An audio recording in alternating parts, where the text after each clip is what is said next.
जून 1 को लोकसभा चुनाव के अंतिम चरण की वोटिंग है। इसके 48 घंटे पहले चुनाव प्रचार थम रहा है। इसी समय प्रधानमंत्री नरेंद्र मोदी तमिलनाडु पहुंच रहे हैं।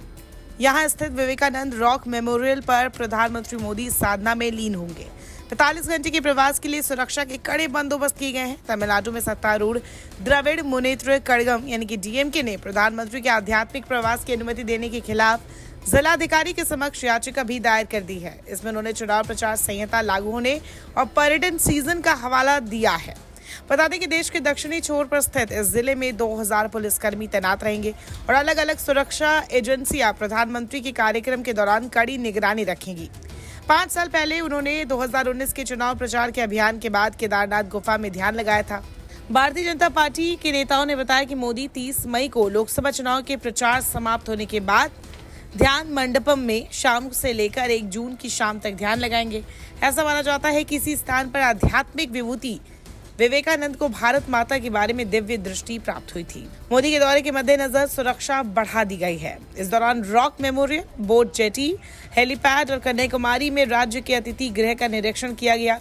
प्रधानमंत्री की सुरक्षा में तैनात दल पहले ही कार्यक्रम स्थल पर पहुंच गया है। हेलीपैड पर हेलीकॉप्टर उतारने का एक परीक्षण भी कर लिया गया है।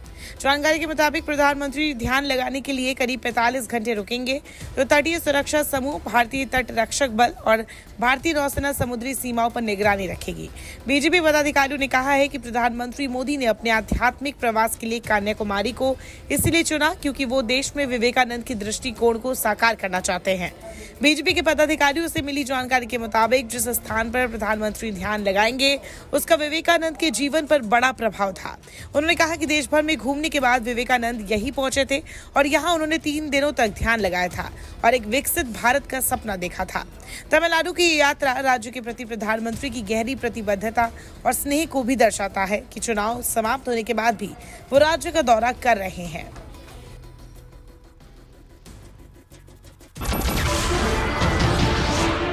नमस्कार, मैं हूं मानक गुप्ता। अगर आपको हमारा ये वीडियो पसंद आया हो तो इसे लाइक और शेयर जरूर करें और हाँ, हमें सब्सक्राइब और फॉलो करना ना भूलें ताकि आप देश और दुनिया की कोई खबर मिस ना करें। तो जुड़े रहिए हमारे साथ और देखते रहिए न्यूज़ 24।